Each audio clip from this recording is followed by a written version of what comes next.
Hi, welcome to the second virtual lecture hosted by Aroids Indoors, Variegation and Sport Hunting with Tyler Thrasher, the mad scientist extraordinaire known for crystallizing insects and discovering a one-of-a-kind variegated Monstera. Tonight, Tyler will be telling us the story of finding that extra special plant, about hybridizing plants with variegated offspring, and how to find your own variegated sports. The lecture portion of the event will be roughly 30 minutes to an hour, followed by a Q&A where Tyler will answer questions from the audience. This lecture is being recorded and will be uploaded to YouTube. My name is Georgia Lorette, and I'll be your host with Ryan McGeehee and Becca Israel as moderators. Everyone, please keep your mic on mute and cameras off. Leave your questions in the chat for the Q&A afterwards. With that, I give it to you, Tyler. How it can arise, how you could possibly find these little variegated treasures, or how you could even induce it yourself, and even chemically induced variegation. And then, like Georgia said, we're going to have a whole Q&A. So any questions you have, anything at all, type it up, and then I'll get to that. So let's start with what is variegation? This is a word you've seen probably flung around in the plant world lately, as it's kind of been this shared obsession in botany. And variegation, and I'll just grab one of the many things I have sitting around. Variegation refers to literally any sort of different coloration or patterning. So there's like variegated yarn or variegated cloth, but with plants, that patterning is caused by a very specific phenomenon. So for instance, we have this variegated Monstera, the Thai constellation, and you can see that there are distinctly two different colors. And the difference between those two colors arises in the chlorophyll or the chloroplasts. And so variegation is when you have chloroplasts that don't produce chlorophyll. Chlorophyll is the green pigment that photosynthesizes. It's one of the three pigments that can occur naturally in plants. And so where you see the yellow or white patterns on any plant, that essentially is a section where the cells divided and it was a mutation where the chloroplast could not produce chlorophyll. In nature, this is a horrible thing to have happen. I find it really funny that in cultivation, we get really excited about variegation, but in nature, the consequence to it is plants with variegation grow much slower, they're much weaker, and so it's really hard to come by variegated plants in habitat. They oftentimes get choked out, they stand out to pests, especially pests that can differentiate different colors or frequencies. They are huge targets. And so you won't find variegated plants in nature very often. It does happen, and I've seen some really cool things come from habitat and really cool photos of like variegated redwoods and variegated, oh my gosh, my brain, variegated, like different succulents on the like coast of California, stuff like that, and even including variegated Monstera that have been thriving in Hawaii as well. So that's where you see a lot of this stuff, like all these different patterns behind me. Essentially, a part of the plant does not produce chlorophyll. This also means that those sections can't photosynthesize, which is why they grow so much slower. So that's about it on what is variegation. There's different other instances like Georgia, who is really well known for your philodendron pink princess, your shirts, sweaters covered in them. Sometimes you'll see plants that are black and pink or red and orange. And that's also variegation, but that variegation is working with other pigments. So it's not just greens and yellows that make up variegation. You can have, say, a plant like the pink princess that is rich in a pigment known as anthocyanins. That molecule is responsible for the reds, the purples, the blacks that you see in plants. And when trees are dropping their leaves in the fall, the chlorophyll dies back, revealing the anthocyanins that coexist, which is why you see all these red leaves, because it's like one of the last pigments to fade. But when you have variegation in, say, a anthocyanin-rich plant, what that shows is the underlying layers, which result in the pinks that you see that coexist with the reds and the blacks. So variegation, simply put, is a horrible, horrible mutation to have happen in nature, but a wonderful thing to have happen in your house, in your greenhouse. So yeah, variegation. There are a few instances, and I'm going to show you some different examples of how variegation can arise. There's chimeral variegation, and then there's genetic variegation. And genetic variegation is also chimeral, but not all chimeral variegation is genetic. So, for instance, let's take, let me find a good one. Let's start with this. I was saving this for this, this lecture. This is a seed, variegated Monstera that came up from a crop of seeds.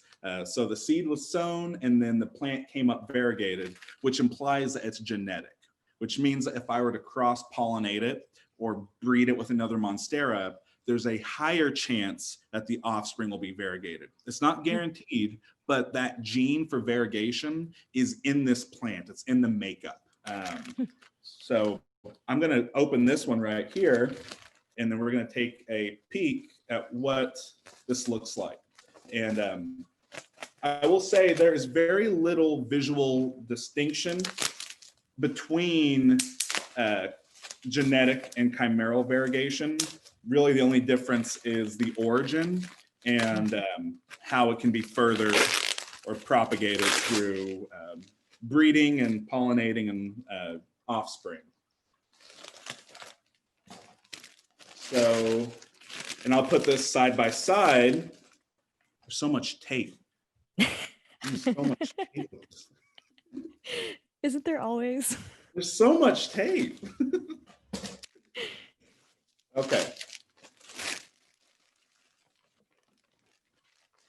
The anticipation. Okay.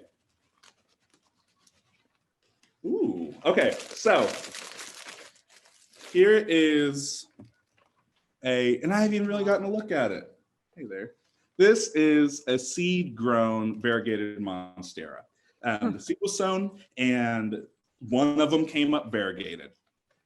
Now, from my research, the chances of this happening, there are no hard numbers. Variegation is something that either botanists or growers love, or they just kind of don't see the point of. I know a lot of really talented growers that think that it makes the plant look sick, so it's not, they couldn't care less about variegation.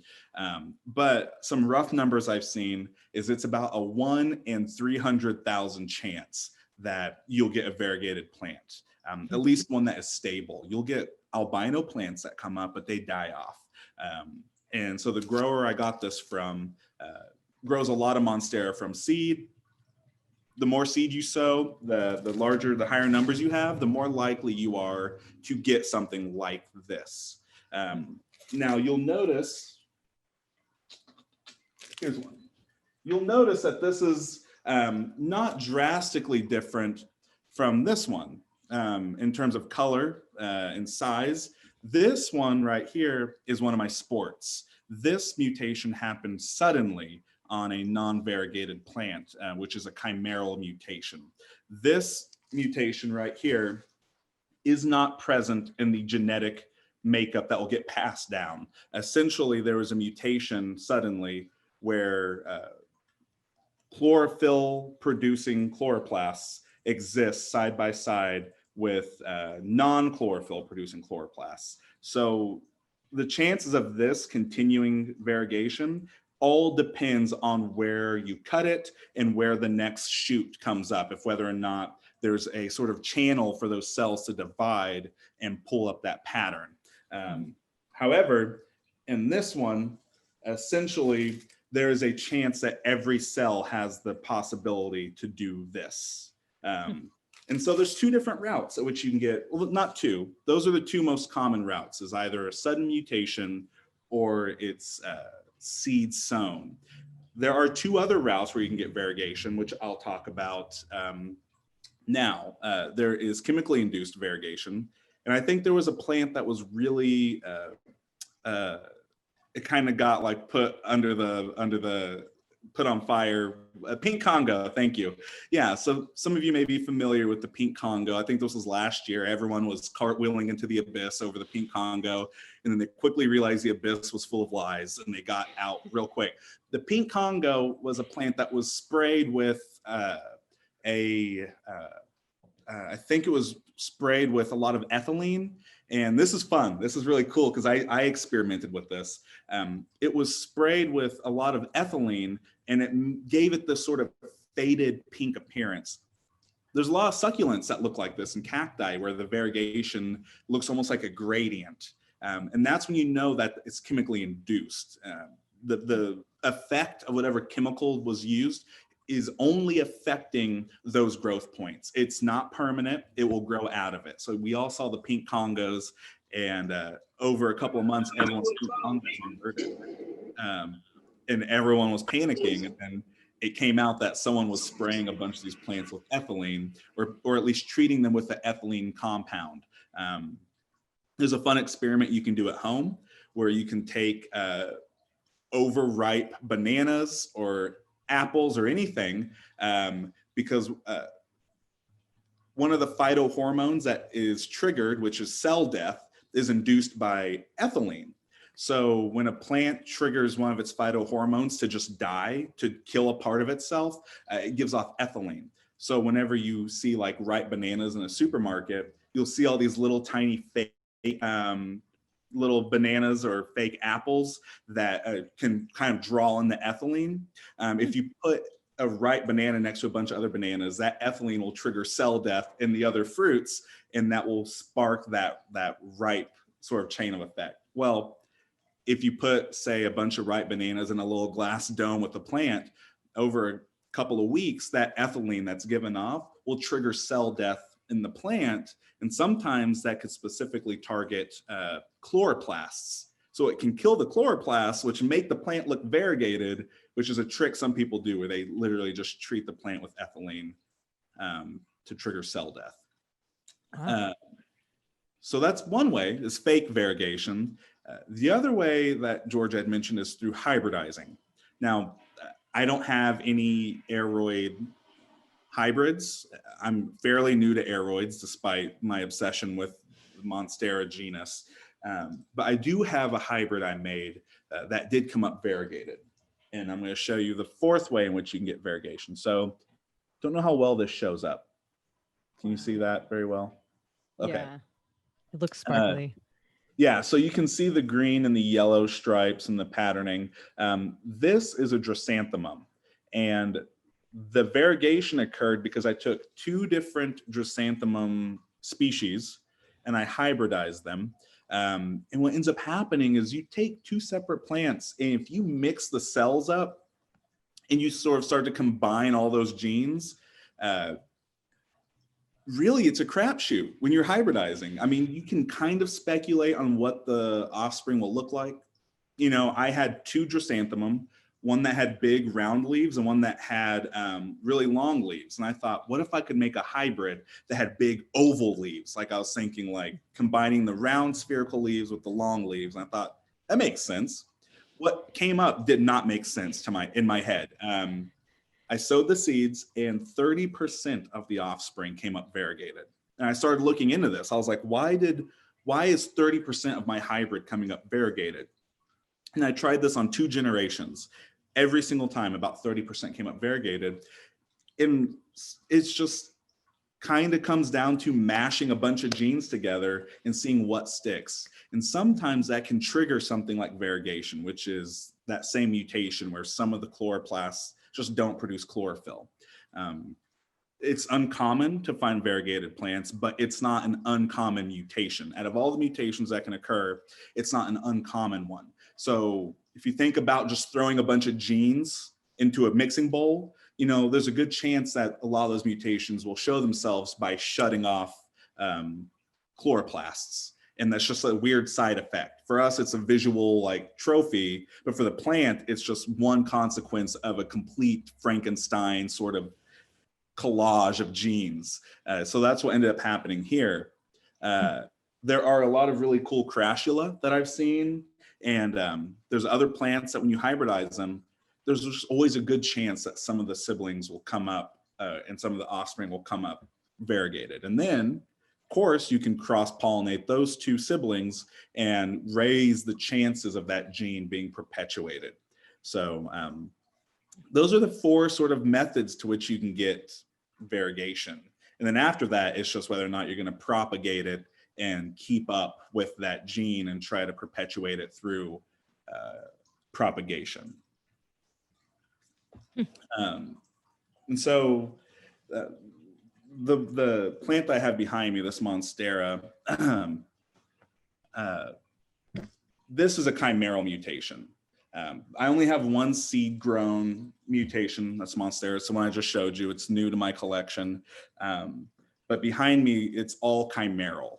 And what that means is it's very, very unstable. The one thing I talk about with my Monstera is that all the leaves are unique. I've tried stabilizing it, and with little to no luck, I haven't been able to single out a single pattern or a single appearance or anything like that. Every leaf is different. So like I go through things like this nice half and half look with the sort of webbed, I don't know how to describe this, but it's like a webbed, veiny sort of variegation to something that's more, you know, traditional, like this leaf down here, or these leaves that are really stark with like cream and green, even weird stuff like this one. I'm not doing a good job of tilting this. This one right here, or like right here, like green on green. Oh. So, I mean, out of all the ones I've propagated, I haven't been able to really single one out, which is one of the fun parts of a chimeral mutation is essentially the plant did some crazy shit and then it doesn't really know what happened and it doesn't understand why the grower is trying to perpetuate it, because for the plant, it's not the best thing to have happen. And so it's completely random, it's not built into the genetic makeup. It's not gonna stay constant. So I don't think there's ever going to be a way where I can stabilize one of these patterns. I think just every plant's going to have random assortment of patterns and stuff.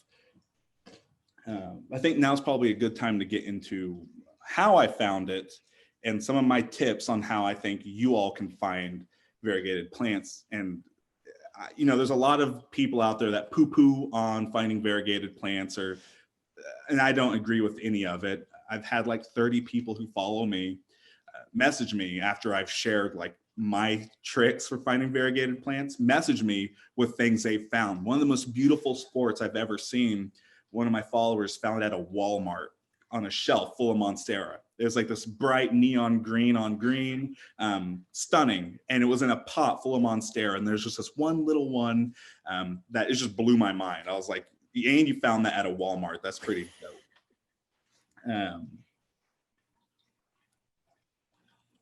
So my first tip, it always comes down to quantity. I found mine at my local landscaping nursery, and they had a fresh shipment of plants come in. And I went there just to kind of do a little bit of plant shopping after we had a house fire. And I was like, I need a comfort plant. So I went to Southwood Nursery, and they had a fresh shipment of houseplants in, and they had a whole table of Monstera, and I had lost a Monstera, and I was like, oh shit, I want to get a new Monstera. And I was sort of sifting through them, trying to find the best one, and I saw one little leaf poking out. I don't still have that leaf. It died off a while ago, but it kind of looked like this. So it was mostly green, about this size, and it had a couple of specks on it. And I grew up around plants. I knew about variegation at the time. I lived in a greenhouse for a good chunk of my childhood and spent a lot of time around variegated plants. And so I saw that, and I saw that no other part of the plant was variegated. And this was a little bit before variegated Monstera blew up. So it wasn't even on my radar, really. And I pulled over the nursery owner, and I was like, hey, you guys got some variegated Monstera in? And he looked at me, and he was like, no, we didn't. I was like, no, it's right here. I'm looking at it. And he was like, no, he's like, those are way too overpriced for us. We can't get those in. And this is when they were going for like $60. And they're like, we can't sell those. And I was like, okay, but I'm pretty sure this is variegation. And we went back and forth, and he was like, it's gonna die, dude. He's like, it's sick. If you want it, you can have it. You can take it. And I was like, okay, okay, whatever. So I checked out and I brought it home. And over the next couple of months, it would put out leaf after leaf that largely looked just like this. Green leaves with some white stripes. And maybe I still have one of them. Yeah, I do. So, one of the leaves would come out like this, and you can see some variegation up here, and very, very subtle. But the fact that each leaf kept coming up variegated with some or little patterning, I just thought, okay, I think this is built into the plant. It wasn't just a one leaf freak. I think this is like happening. So I severed it. I removed it from the mother plant. I rooted it out and then grew it on its own. And over the course of a few months, every leaf would come up with more white and more white. And eventually I took that one variegated plant and I chopped it into 3 bits, separated them.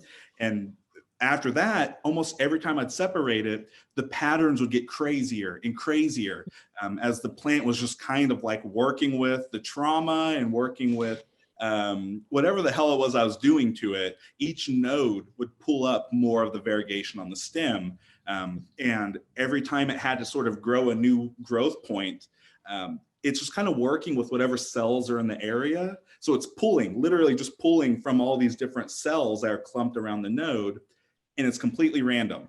And so that's why all these different patterns happen. Is I've been chopping this plant for the last 3 years every single month, and I never know what's going to happen, and really neither does the plant. So that's how I came upon this plant. Was I walked into a shop, saw it, and I thought, this is weird, this is different, and I took it home with me. And after that, I started developing different tricks to finding variegated Monstera. This is another one that I had just found, and I don't know what's going to happen with it, but you can kind of see some specks. Mm-hmm. And if you flip the leaf over, there's some white specks on the underside. And it's been doing some weird stuff. You can see these weird ripples in the leaves. So instead of variegation, the leaf started like crumpling on itself. So when it would unfold a new leaf, it'd have these crumply, ripply veins, which is just, I think, another way the variegation had turned into a new mutation.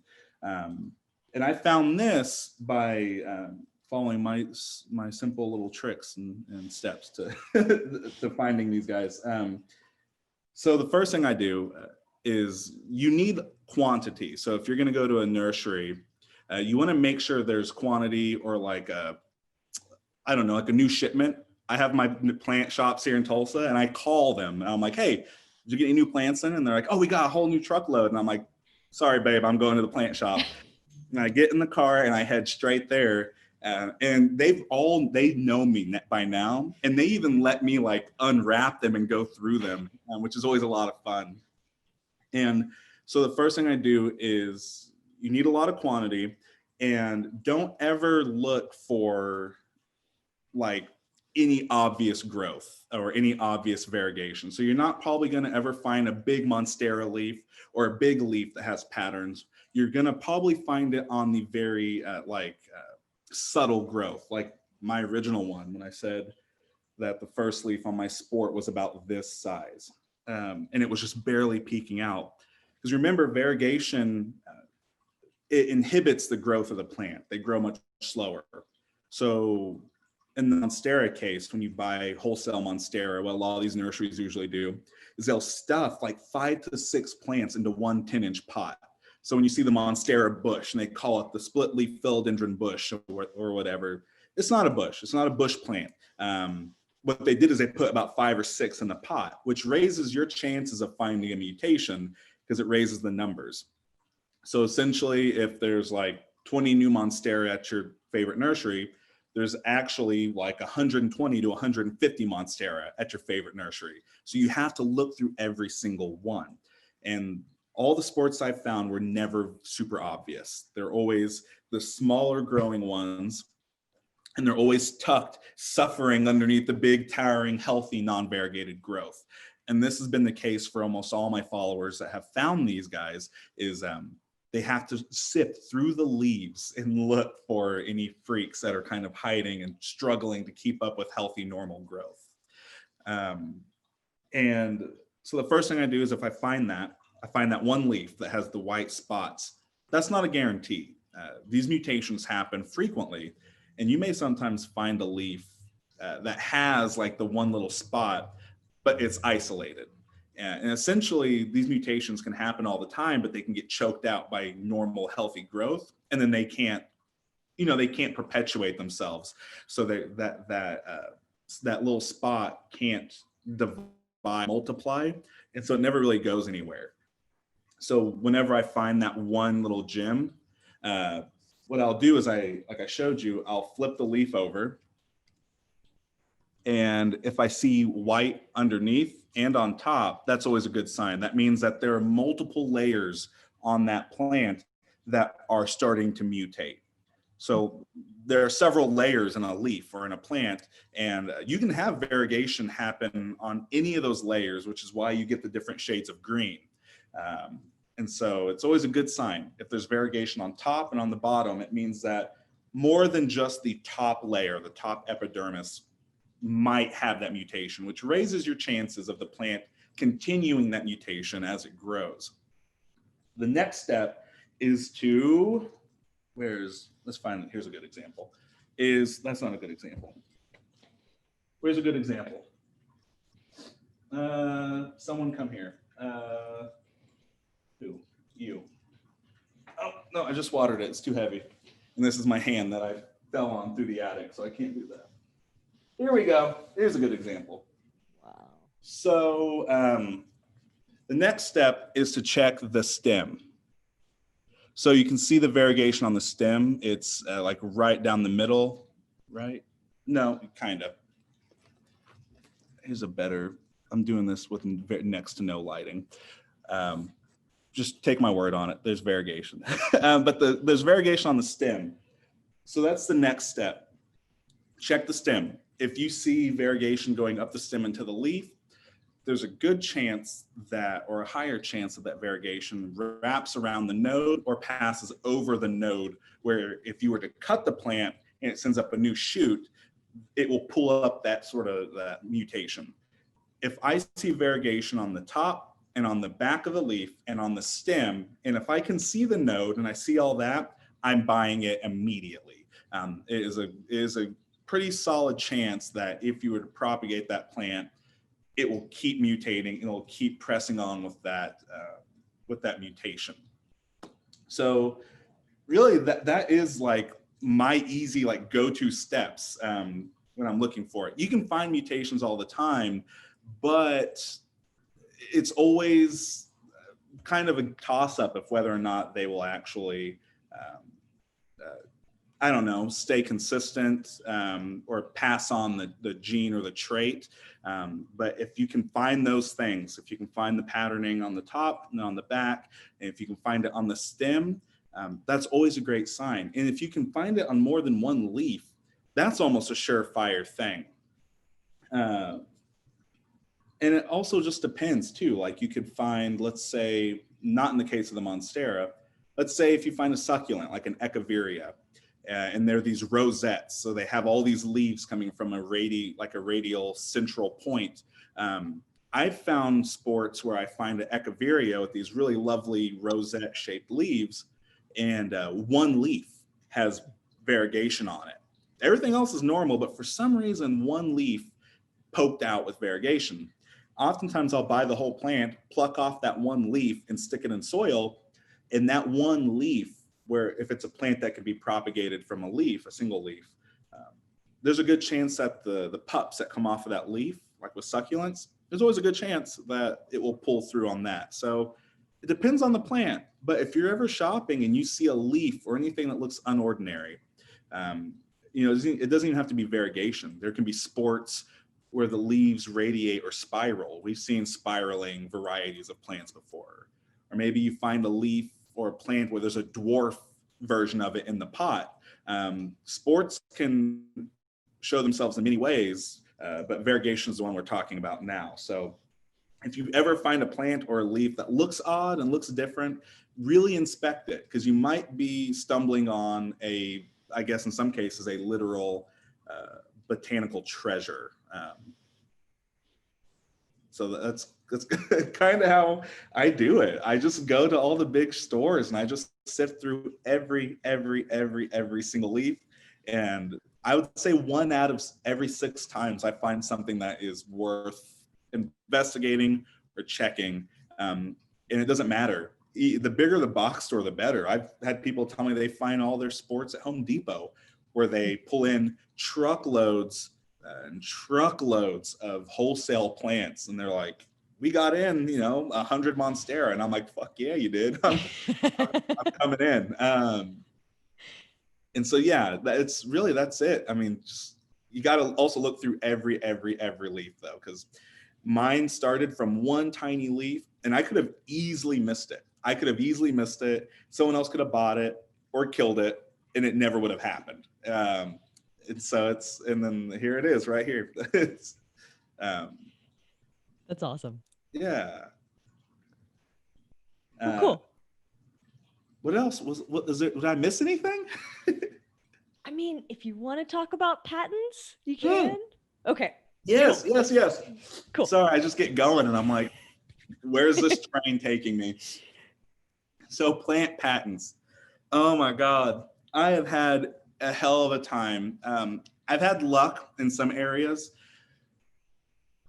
If you have a variegated sport, and here's the thing with sports, if you have something that's unique and you can propagate it and you can keep it going and show that mutation can exist in several generations, different societies and different organizations have different rules. For some of them, the plant has to show that mutation consistently for like 3 years, and through so many propagations, it has to be like consistent. So like, for instance, and this is one of my favorite sports, the Nectarine. I don't know that a lot of people know this, but the Nectarine is a sport mutation of the peach. It's just literally a hairless peach. I don't know the origins of the Nectarine, but theoretically someone was growing peaches and they had one peach tree that had these very smooth, bald peaches, cut the branch off, grafted it. It kept growing. They kept cutting and grafting, and they showed that this one branch would essentially just keep producing what's called the Nectarine. And you can get a patent. So it depends on the plant. For me, for succulents, it's easy.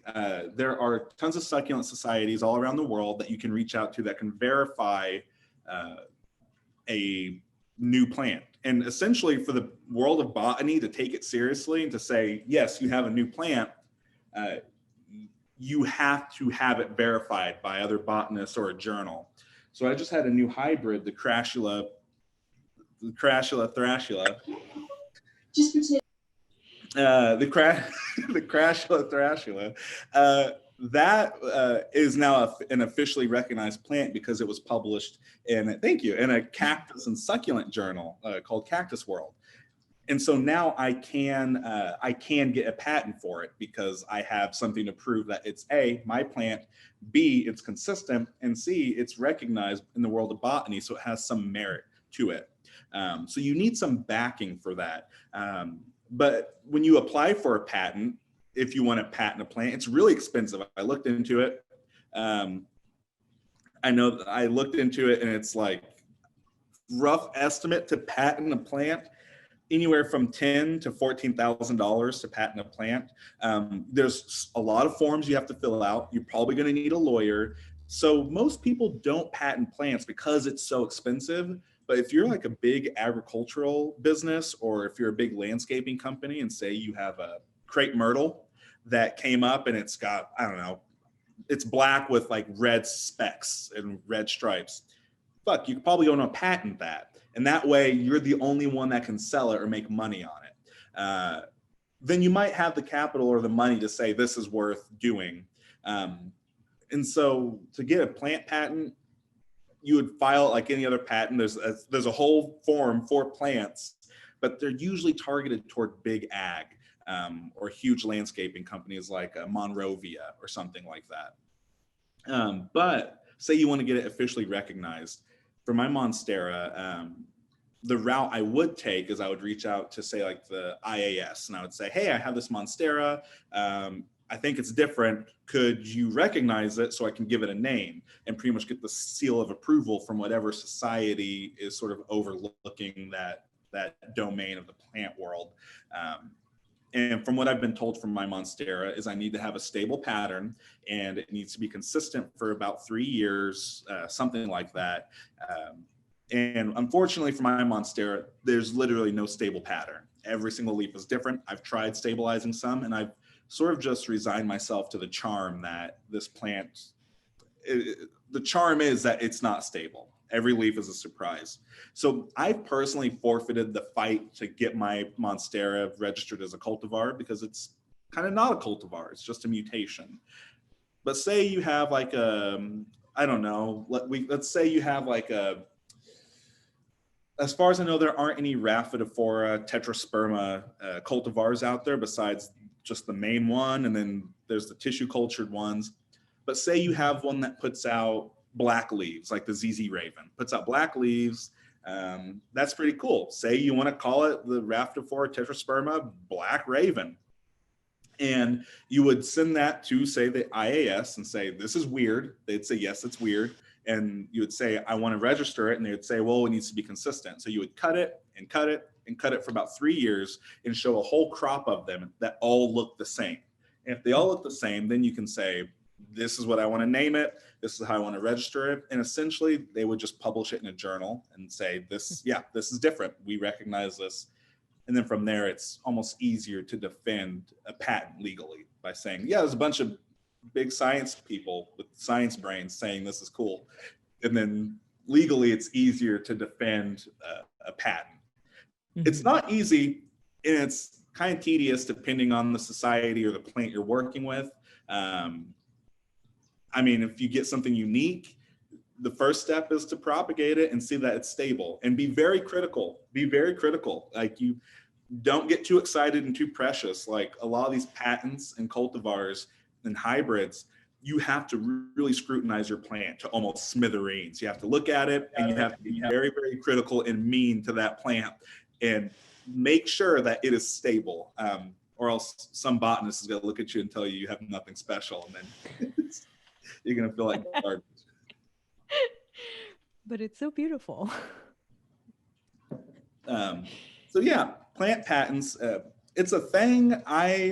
It's expensive, but the first step that I've had experience with, especially with my succulent hybrids, is to just reach out to the society that oversees that plant, or a plant journal too. For me, my Crashula Thrashula, I just reached out to the editor of Succulent or Cactus World, and I said, hey, I have something new and different. And the guy was like, I've never seen this. And he helped me write up the article in a way that would read well to other botanists. I've never written up a journal on plants, like a scientific journal on plants. So I had to describe the plant in a way that like, essentially, if this or the readers couldn't see the plant and you didn't have pictures, you have to describe it in a way that you won't need pictures. So that's another facet of patenting a plant and registering cultivars. Can you describe it in a way that makes it sound unique with words that are scientific, not exaggerated,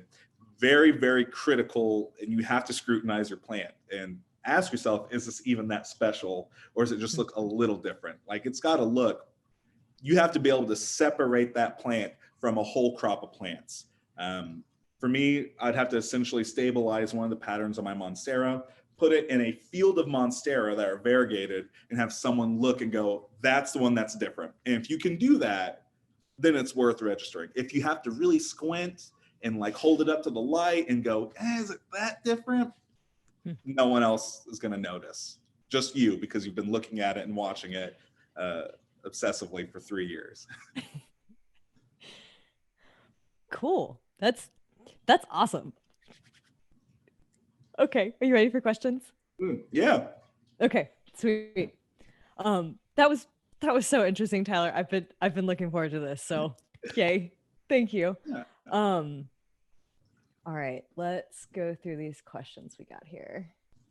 Um, First question from Emily: can the colors from any other pigments photosynthesize, or does it just have to be green? So chlorophyll is the only pigment that photosynthesizes. There are other pigments that have other jobs. So like the red pigments like anthocyanins that produce the dark reds and blacks, those are really good at protecting the plant from UV damage. So you'll see a lot of plants that get a lot of brutal sunlight. They can handle that sunlight better. Those darker colors almost sort of kind of act as like uh, I don't know, like a barrier or like it's like like a layer, like a resilient layer to the plant. The chlorophyll, what ends up happening is that chlorophyll, the reason it's green is it absorbs every part of the visible spectrum except green. And that means it absorbs a lot of the higher energy, higher frequencies in the visible spectrum. So that's where the plant gets a lot of its energy, is it's breaking down all that light and taking it and turning it into food, and it just kicks out the green, which is what you see. But essentially, the chlorophyll that's in the chloroplast that's responsible for the color you see, that's just soaking up every color except green and turning that into food and photosynthesizing. Interesting. Next question from Steve: how do you distinguish a sport from a cultivar? Oh, yeah. Okay. So a sport and a cultivar are kind of the same thing. A sport is a sudden mutation, and then a cultivar is when you've like singled it out. So like the Monstera Thai constellation is a sport and a cultivar. I guess I would say it's more of a cultivar because it's been cultivated into stability. But I don't know the history of the Thai constellation, but the first person to find it and see it was like, oh shit, and then cut it, and then it put out another one, and they said, oh shit, and they kept cutting it and saying, oh shit, and probably no one really cared until these last few years, and then everyone's like, oh shit, and essentially it became a cultivar because it was stable. So like the Eureka lemon, the Meyer lemon that you see, that's like the variegated lemon with the pink flesh. That was a sport. A single branch started putting out variegated leaves and variegated lemons, and someone said, "Oh shit!" and then cut it, grafted it, and it became a cultivar. So that's the difference between a sport and a cultivar. Perfect. Emma asked, do your sports also have a textural difference compared to the non-variegated Monstera? Sometimes. So let's see. So a fun thing that I have happen every now and then, and it's a slight textural difference. Sometimes you can see some of the leaves, like this one, is really dark. But on the same plant over here, it's really light. So the light greens are different. And even this one, these leaves are about the same age. And this one's much lighter than this one. And the texture difference actually comes from the thickness of the plant. So I haven't really sequenced this plant yet, but I theorize that with a lot of sport mutations, you can get what's called a polyploid. And a polyploid is when a plant has more than its usual double sets of chromosomes. So you can get like a tetraploid, and essentially the plant has multiple sets of the chromosomes, which pretty much doubles or triples or quadruples that gene. So if you see like the ZZ Raven, it's really thick and the leaves are really dark. And I think that's because there's more layers in the leaf. So you'll see like some of the hostas too, like the ornamental hostas you see that are darker leaves or really coiled. Whatever gene that would cause thick leaves is essentially doubled, which means that light can't penetrate as much, and it has to work through several more layers, giving the plant a more dark appearance.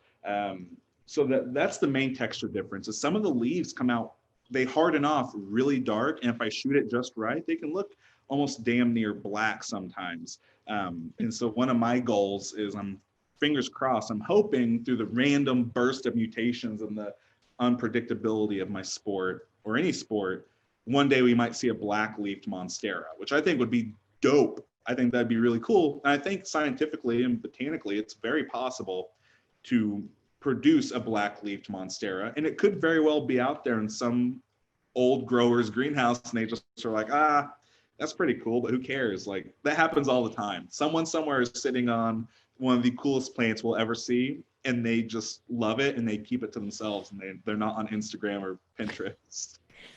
Definitely. I would love to see a black Monstera. That'd be awesome. Cecilia Thon, she asked if your seed-grown variegated Monstera produces seeds, what are the chances that those plants will be variegated? So I don't have exact numbers. I mean, it depends on how many generations. It's more likely if you take two variegated seed-grown Monstera and cross them, there's a higher chance that maybe 50% of the offspring might come up variegated, or maybe 50% will come up white and 50% will come up green. But there's a higher chance that that mutation is passed on. That also means all the other genes are passed on. So it's a good chance that any other genes passed on but the variegation. But once you start working in the variegation into that lineage, you have higher chances. Like if you look at some of the more decorative, more lucrative Haworthia, especially ones coming out of Japan with these like tiger stripe orange variegation, those are like multi-generational offspring. They'll take two variegated Haworthia, cross them, take the siblings, cross them, take those siblings, cross them, and you just kind of start sifting in. It's like mixing paint. You start mixing in this variegation gene until essentially the plant's almost damn near guaranteed. The only thing is there's not a lot of cross-pollinating and hybridizing happening with Monstera and Aroids because it's kind of hard to get them to flower. And most people who collect houseplants don't just have a big ass greenhouse in their backyard where they can induce flowering and inflorescence. So we're not seeing a lot of hybrids with the Monstera genus. Hopefully we might see some more now, but there's not any really hard numbers on the numbers or the percentages of variegated offspring. But it'd be much higher than just sowing a bunch of seed and crossing your finger. Rachel asked, I can see one of your example sports that you were air layering. Is that your preferred way to root propagations, or do you tend to experiment with different methods? So I have a couple of different methods I like. When it's their growing season, I will take direct cuttings and I'll root them in either rainwater or like my fish tank water. But during winter, when it's not the best time to cut, I like air layering because I can just wrap soil around an aerial root and then let the plant grow at its own pace. And by the time it is spring, even though they grow much slower, by the time it is spring, ideally that root ball would have taken over in that air layer, and I can just cut it and then start like the first day of spring or my first day of propagating, I can hit the ground running with an already rooted segment and buy myself an extra month or two of leaves. Like my plan is to have a conservatory where this thing takes over. And so I've had to get very like mathematical on how I do this. Like, how can I crunch down my propagation time? If I get one leaf every 3 weeks, how can I squeeze in as many leaves in a year as possible? And so it's been really fun, being very strategic on what I propagate, how I do it. And air layering is my method during their off season. Smart. Emily asked, how can something like this be done sustainably or in a way that doesn't promote a craze of people checking on plants? Something like sport hunting. Yeah, well, so it's hard to say. I mean, with the way everyone's acting about variegated plants and the prices, it's hard to say. It's kind of a niche thing. I mean, I think, sure, everyone who tuned in is going to be like, oh, fuck. And we're all going to run to the nearest box store. My rule, and it's an ethical rule, and I think plants and ethics go hand in hand because we're humans, we're patrons of the planet, and we need to act like we got some goddamn sense. My rule is if you go to a nursery or store and you see a plant that has one weird leaf or a succulent that has one weird variegated leaf, don't separate it. Buy the whole plant. That's always my rule. I mean, you could just as easily go, oh, look at this little pup, it's variegated. Look over your shoulder and rip it out of the pot. Sure, do that, whatever. Don't do that. If you're there to buy a plant, just buy the whole thing. My rule is I buy the plant, and it's my rule, follow it or not. I'll buy the plant, take it home, separate out the one that I want, and then I just gift the whole ass big mother plant to someone else. I've literally just set Monstera after Monstera on my porch, and I'm like, my friends, come get them. And they're like, really? And I'm like, yeah, I got what I wanted. And it's always this little tiny one that I kept, and then I just gift the big one. That's a sustainable way to do it. If you're there to buy a plant, just buy it, and then keep your little treasure, and then gift the plant to someone who doesn't care if it's variegated or not. They'd just be happy to have a plant. That's my number one rule, is at least still support the nurseries. Don't just go to get your treasure and then leave them with a big pile of dirt and a trail of footprints to your car. Thank you. That's good advice. Brian asked, what have your growing conditions been like over the last 3 years? The maturity of the leaves are incredible, and they very much are. Yeah, so I don't put them in my greenhouse. We just moved, so I don't have a sunroom here, but we have nice south-facing windows and west-facing windows. And I'm in Oklahoma, so there's no consistency. I can't say it's humid here or anything. Literally, we have tornadoes, and then it's like really muggy and swampy, and then we have ice storms. It doesn't matter. We have sometimes hurricanes and shit, whatever.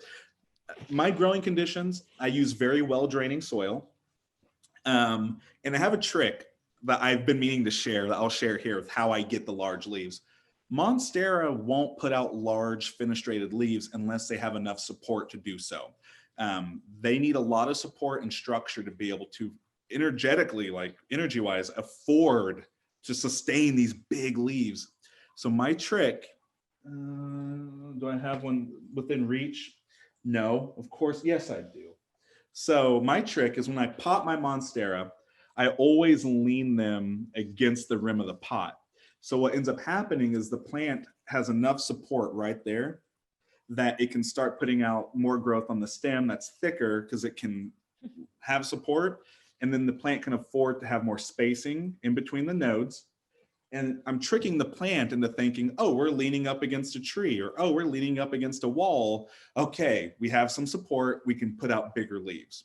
If you don't have a support system for your Monstera, that's when you keep those smaller leaves with very little fenestration.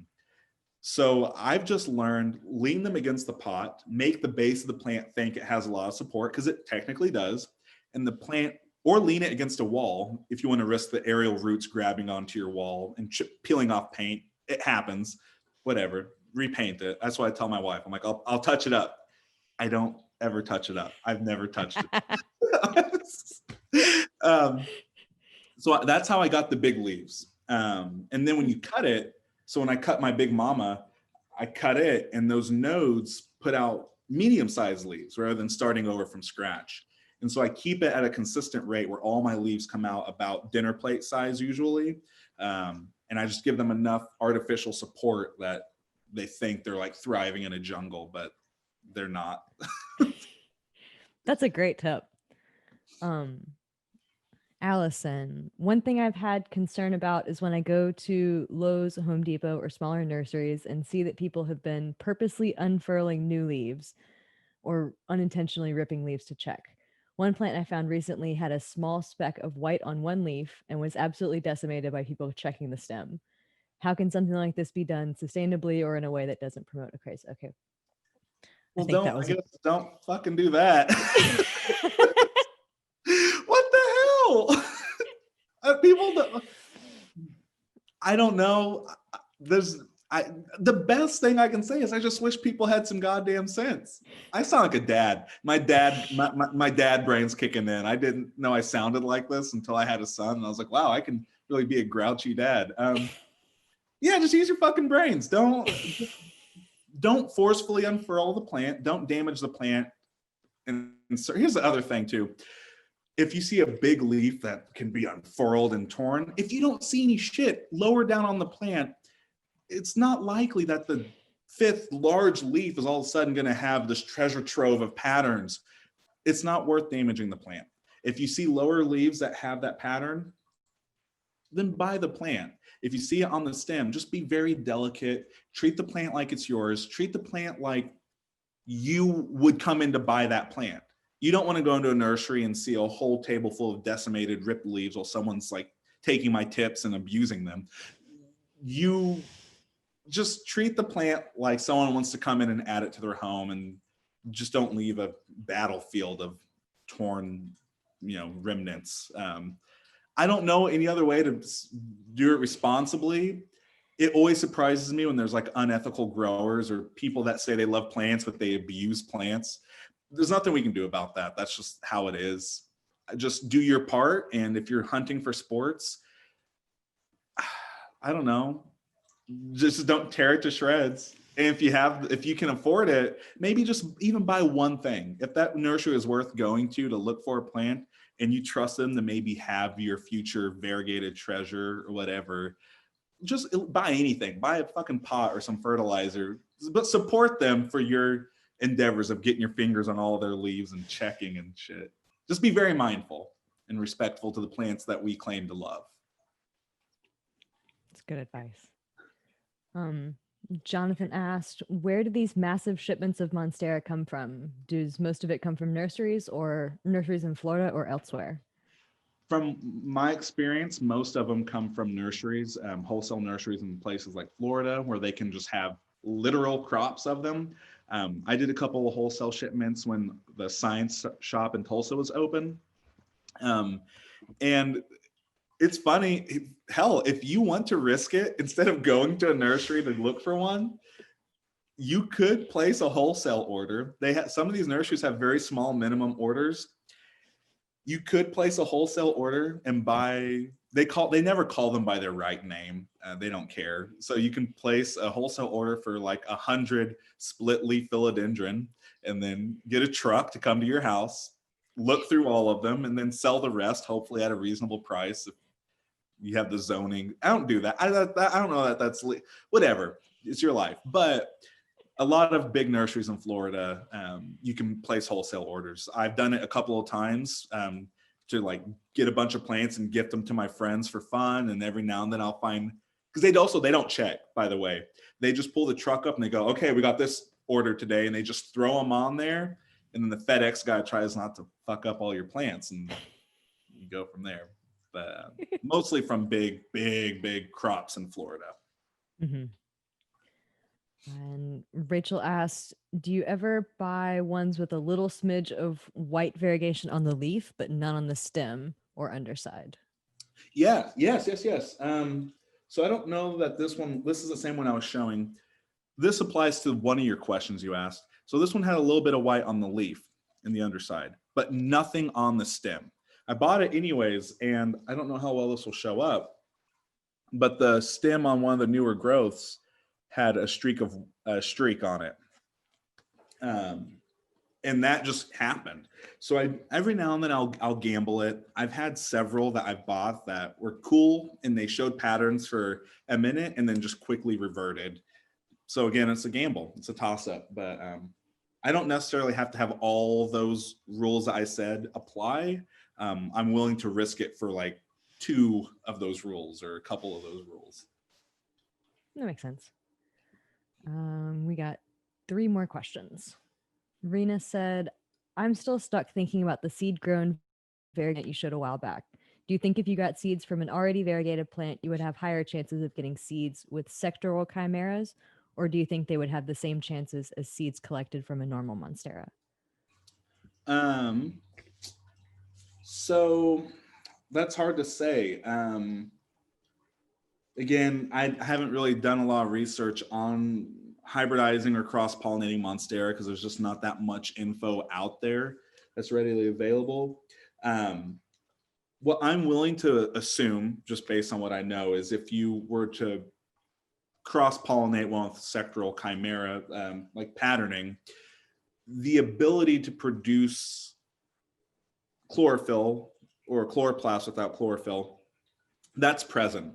I don't know that the patterns will always be the same. And from what I know about succulents, that when people hybridize them, and there's all this research you can read up on the more like Haworthia and Gasteria, what usually happens, you get a whole crop of a bunch of plants that are variegated, but not necessarily the same patterning.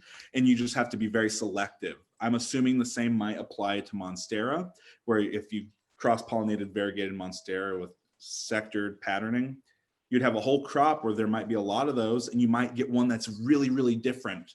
But that's really hard to answer because I honestly haven't really grown many from seed. And I haven't found any papers or journals that address the numbers on that specifically. Yeah, I would love to get some numbers on that. All right, Hannah asked, I have 3 different Monsteras with flecking and slight variegation. It doesn't seem to be stable. It's every other leaf. Should I chop it to promote more steady variegation? My first answer is always yes. Always propagate, just because you never know what's going to happen. I mean, the ZZ Raven happened because someone was literally propagating ZZ plants, and one of them shot up black. You never really know. So I would say, if you can see the nodes and it's a healthy place where you can cut it without jeopardizing the plant, and it's every other leaf, that's pretty cool. That's semi-stable. There's a good chance that one of those sections, one of those leaves with the node, will further carry on the plant. My own sport, I've had leaves that have come up almost solid green. I've had about 3 that have come up almost solid green, except for like the tiniest little spot. And I cut it, and the next leaf that came off of that was like white or very decorated. So it's worth cutting if you feel confident that you won't destroy the whole plant. I would always say, yes, try it, because you never know what's going to come off that node with these kinds of mutations. Cool. And Stephen asked, most economical sport plant of all time, edible bananas? Question mark.